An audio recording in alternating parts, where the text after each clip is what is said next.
اعوذ باللہ من الشیطان الرجیم بسم اللہ الرحمن الرحیم ان الذین ینادونک من وراء الحجرات اکثرهم لا یعقلون انا بے شک الذین وہ لوگ ینادونک جو آپ کو آوازیں دیتے ہیں من وراء الحجرات حجروں کے پیچھے سے، آپ کے جو حجرے مبارک ہیں ان حجروں کے پیچھے سے آوازیں دیتے ہیں آپ صلی اللہ علیہ وآلہ وسلم کو، اکثرہم ان میں سے اکثر لا یعقلون عقل نہیں رکھتے، سمجھ ہی نہیں رکھتے کہ جو شخصیت سامنے موجود نہیں ہے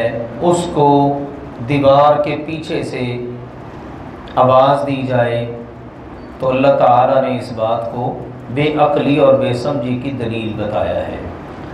اس آیت کا تعلق بھی پچھلی آیات کے ساتھ ہے۔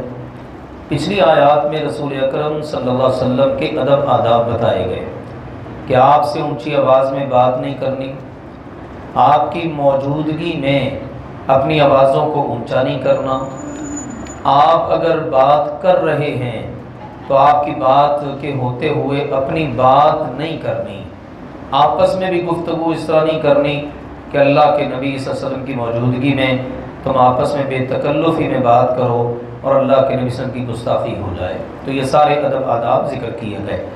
اب اگلی بات یہ ہے کہ رسول اکرم صلی اللہ علیہ وسلم تمہارے پاس سامنے موجود نہیں، تمہارے درمیان نہیں، اپنے گھر میں ہیں، اب تمہیں کوئی ضرورت پڑ گئی، اللہ کے نبی صلی اللہ علیہ وسلم سے ملاقات کرنی ہے، اب بجائے اس کے کہ تم انتظار کرو چلو نماز پہ تشریف لائیں گے، اپنی مرضی سے باہر آئیں گے تو ہم مل لیں گے، انتظار تو تمہیں کرنا چاہیے کیونکہ تم سائل ہو، ایسا نہیں کہ تم اگلے کو تکلیف میں ڈال دو۔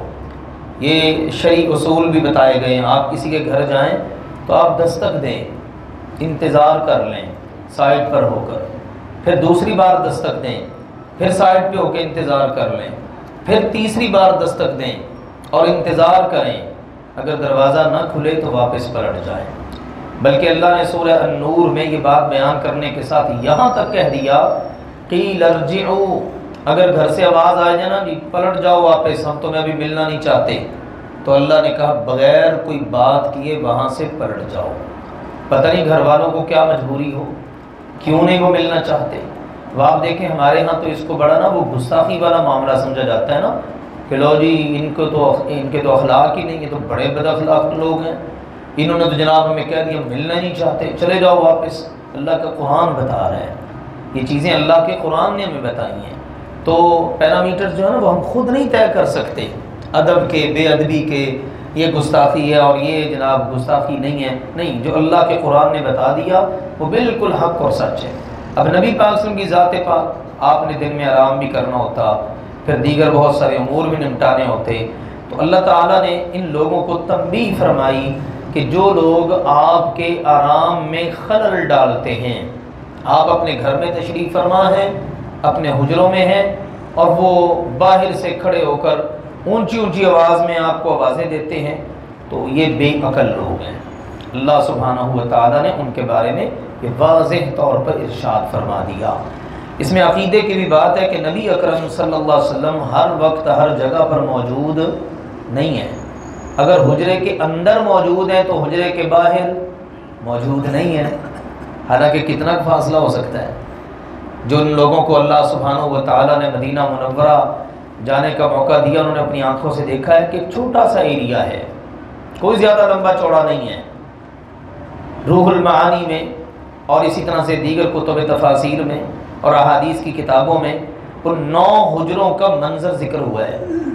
9 حجرے تھے نبی اکرم صلی اللہ علیہ وسلم کے، اور حجرہ کہتے ہیں وہ کورڈ ایریا جس کے ارد گرد 4 دیواری ہوتی ہے، اس کے اندر کا جو ایریا ہوتا ہے اس کو حجرہ کہا جاتا ہے۔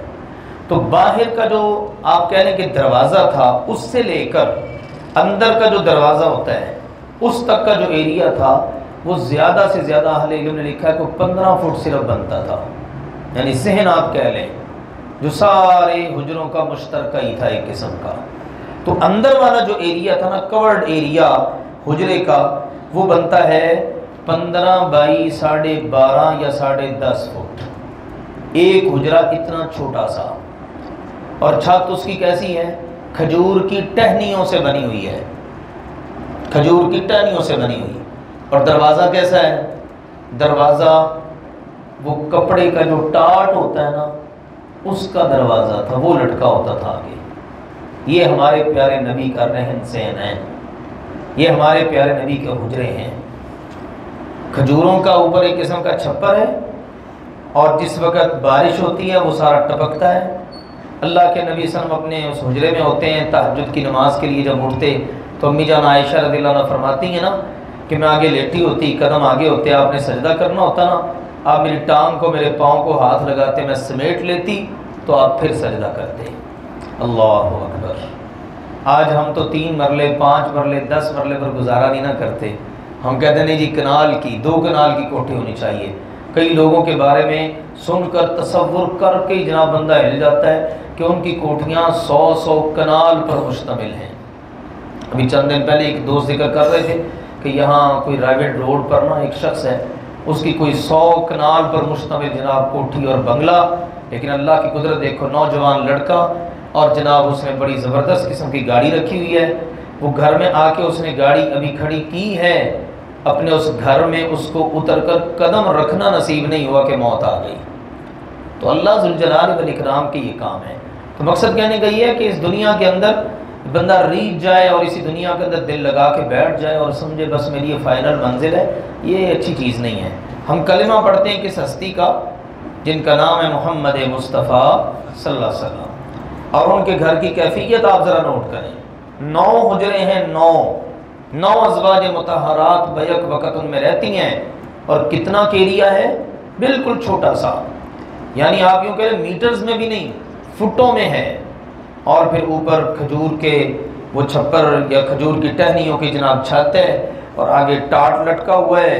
اور امام حسن بصری رحمہ اللہ بیان کرتے ہیں، سیدنا عثمان رضی اللہ عنہ کے دور میں کہتے ہیں مجھے جانے کا اتفاق ہوا، تو جب وہاں جا کر کھڑے ہوئے نا تو یوں ہاتھ اٹھایا تو چھت کو ہاتھ لگتا تھا، اتنی نیچی چھت تھی. پھر اس کے بعد ولید بن عبد الملک کے دور کے اندر یہ حجرے بالمسجد نبوی میں شامل ہو گئے. پرانے والا سلسلہ ختم ہوا، اور جب وہ ہوا نا تو پھر مدینہ کے لوگ اس دن بہت روئے کہ آج ہمارے پیارے نبی کی باقیات ختم ہو گئی ہیں. امام سعید بن مسیب رحمہ اللہ تعالیٰ بہت بڑے تابعی ہیں، وہ کہا کرتے تھے کاش کہ ان حجروں کو برقرار رکھا جاتا، بعد میں آنے والی امت دیکھتی کہ ہمارے نبی کا رہن سہن کیسا تھا، کتنی سادہ زندگی گزاری ہمارے نبی نے. تو یہ تھا ہمارے نبی اکرم صلی اللہ علیہ وسلم کے حجروں کا مختصر طور پر منظر. تو اللہ نے کہا یہ جو حجرے ہیں ان میں آپ آرام کر رہے ہیں، مسجد نبوی سے بالکل ملحق ہیں، ملے ہوئے. اب کسی کو ضرورت پڑ گئی، کوئی خیال نہیں کرنا کہ اللہ کے نبی اپنے گھر میں ہیں، اپنی ازواج کے پاس ہیں، گھر کے معاملات بھی ہیں، جسم کا بھی حق ہے، بیویوں کے بھی حقوق ادا کرنے ہیں، تو باہر سے کھڑے ہو کر اونچی آواز میں آوازیں دینا. بعض اہل علم نے لکھا کہ دوپہر کا وقت تھا، کیلولے کا، ایک آبادی کے بستی کے لوگ آئے قبیلے کے، تو انہوں نے آوازیں دینا شروع کر دی. انتظار ہی نہیں کیا، تھوڑا انتظار کر لو، چلو عصر کا وقت ہوگا، اللہ کے نبی آئیں گے، بات کر لیں گے. لیکن انہوں نے بے صبری کا مظاہرہ کیا، تو اللہ نے ان کو یہ فرمایا یہ لوگ جو حجروں کے پیچھے سے آپ کو آوازیں دیتے ہیں نا، ان میں سے اکثر بے عقل ہیں. اب یہ دیکھیے اللہ کے نبی صلی اللہ علیہ وسلم زندہ ہیں، اپنے حجروں میں ہیں، اس وقت آپ کو حجروں کے پیچھے سے آواز دینا بے عقلی ہے. اب جب کہ آپ اس دنیا میں نہیں رہے، آپ کا جسد اطہر ان حجروں کے اوپر والے حصے میں نہیں، بلکہ حجرہ عائشہ کے اندر، زمین کے اندر، وہ جو جنت کا خطہ ہے، جنت کا باغ ہے، اس کے اندر ہے، اور آپ کی روح مبارک اعلیٰ علیین میں ہے. اب کوئی وہاں جا کر آپ کو آوازیں دے، یا دنیا کے کسی خطے میں بیٹھ کر دور سے آوازیں دے، تو یہ عقل والی دلیل بات کیسے ہو سکتی ہے؟ یہ تو عقل والی بات ہو ہی نہیں سکتی. پھر ایسی باتیں معاشروں میں آ جاتی ہیں. دیکھیے ان کی اصلاح بہت ضروری ہے، اور اگر ہم لوگ اصلاح نہیں کریں گے تو کون کرے گا؟ ایسے جملے رسول اکرم صلی اللہ علیہ وسلم کے لیے بولے جاتے ہیں. اب یہ کچھ عرصے سے یہاں ہمارے پاکستان کے لبیک یا رسول اللہ کا جملہ بڑا مشہور ہو گیا ہے. کون مسلمان نہیں جانتا کہ جس وقت ہم حج یا عمرے کے لیے جاتے ہیں تو کیا بولتے ہیں؟ لبیک اللہم لبیک. یہ اللہ کے لیے خاص ہے. اے اللہ میں حاضر ہوں تیری بارگاہ میں. اب اللہ کے رسول کو بھی کہنا لبیک یا رسول اللہ، تو سوچیے نا، وہ جو اللہ کے لیے خاص تھا وہ اللہ کے رسول کے لیے بھی ہو گیا. تو شرک اور کس چیز کا نام ہے؟ اس لیے قرآن پاک کو پڑھنا چاہیے، قرآن پاک سے رہنمائی لینی چاہیے، سیکھنا چاہیے. کتنی واضح بات ہے. بے شک وہ لوگ جو آپ کو حجروں کے پیچھے سے آوازیں دیتے ہیں ان میں سے اکثر بے عقل ہیں. یہ بے عقلی کی دلیل ہے کہ آپ کو دور سے نزدیک سے آپ کے دنیا سے تشریف لے جانے کے بعد اب آپ کو آوازیں دی جائیں اور آپ کو اپنے حال احوال بتائے جائیں، آپ سے اللہ کو چھوڑ کر مدد مانگی جائے اور آپ سے کہا جائے کہ آپ ہماری مشکل حل کریں یا آپ ہماری حاجت روائی کریں. اللہ کے نبی صلی اللہ علیہ وسلم نے تو ان چیزوں سے سختی سے منع کیا ہے، بلکہ فرمایا اذا سألت فاسأل اللہ، جب مانگو بس اللہ سے مانگو. وَإِذَا اسْتَعَنْتَ فَاسْتَعِنْ بِاللَّهِ، اور جب مدد مانگو تو بس اللہ سے مدد مانگو. تو اللہ تعالیٰ نے یہاں پر ان پر غصے اور ناراضگی کا اظہار کیا اور فرمایا وَلَوْ، اور اگر انہم، بے شک وہ، صبروا، صبر کر لیتے، تھوڑا سا انتظار کر لیتے، ویٹ کر لیتے، تھوڑا سا اپنے آپ کو روک لیتے کہ چلو کوئی بات نہیں، ہم آ گئے ہیں اتنی دور سے چل کر، جہاں اتنا لمبا فاصلہ طے کر کے آئے ہیں، اتنا وقت لگا کے آئے ہیں، تھوڑا سا یہاں بیٹھ کے انتظار کر لیں گے تو کیا جاتا ہے. لیکن ان سے صبر نہیں ہوا. اللہ نے کہا اگر وہ صبر کر لیتے حتیٰ، یہاں تک کہ تخرجا، آپ باہر تشریف لاتے، الیہم، ان کے پاس، لکانا، تو ہوتا، خیرن، بہتر، لہم، ان کے لیے، تو یہ ان کے حق میں بہت بہتر ہوتا.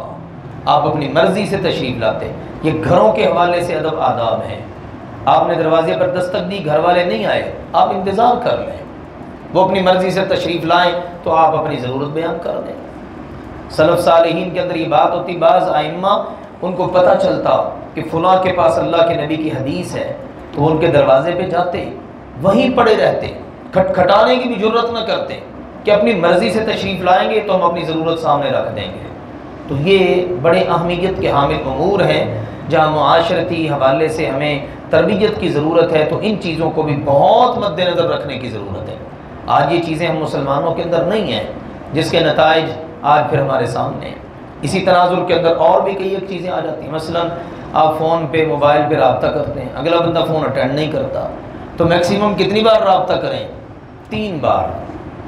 3 بار سے زیادہ بار نہیں. کئی مرتبہ ایسا ہوتا ہے کہ ایک بندے کی پتہ نہیں 10 کالیں آئی ہوئی ہوتی ہیں. اب ان کو اندازہ ہی نہیں ہے کہ میکسیمم آپ 3 مرتبہ دروازہ کھٹکھٹائیں، گویا کہ آپ 3 مرتبہ کال کر رہے ہیں. اگلا بندہ پتہ نہیں کس مجبوری میں ہے، موبائل ممکن ہے سائلنٹ پہ لگا ہو، ممکن ہے جناب وہ اس کو پتہ ہی نہ چل رہا ہو، ممکن ہے وہ سو رہا ہو، ممکن ہے کسی ایسی مجبوری میں ہو. تو پھر اس کے بعد اگر وہ فون اٹینڈ کر لیتا ہے پھر اس کو وہ سناتے ہیں کہ رہے رب کا نام. تو یہ اچھی بات، اچھی تربیت کی دلیل نہیں ہے یہ چیز. تو قرآن ہمیں بہت کچھ سکھاتا ہے کہ آپ صبر کا مظاہرہ کریں، صبر سے کام لیں.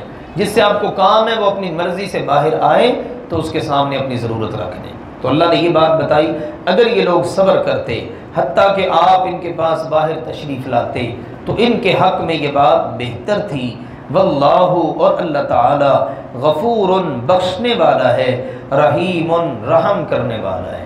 اب گزشتہ گناہ کو اللہ تعالیٰ معاف کر دے گا، اور اگر تم اس معافی کو مد نظر رکھتے ہوئے آئندہ ان چیزوں کا اہتمام کرو گے تو اللہ گزشتہ گناہوں کو بھی نیکیوں میں بدل دے گا. یہ اس کی رحمت ہے. تو یہ ان 2 آیات کے اندر ہمارے لیے پیغام ہے اور ان کا تعلق پچھلی آیات کے ساتھ ہے. اللہ ذوالجلال والاکرام ہم سب کو قرآن پاک کا فہم عطا فرمائے اور اس کے مطابق عمل کرنے کی توفیق عطا فرمائے.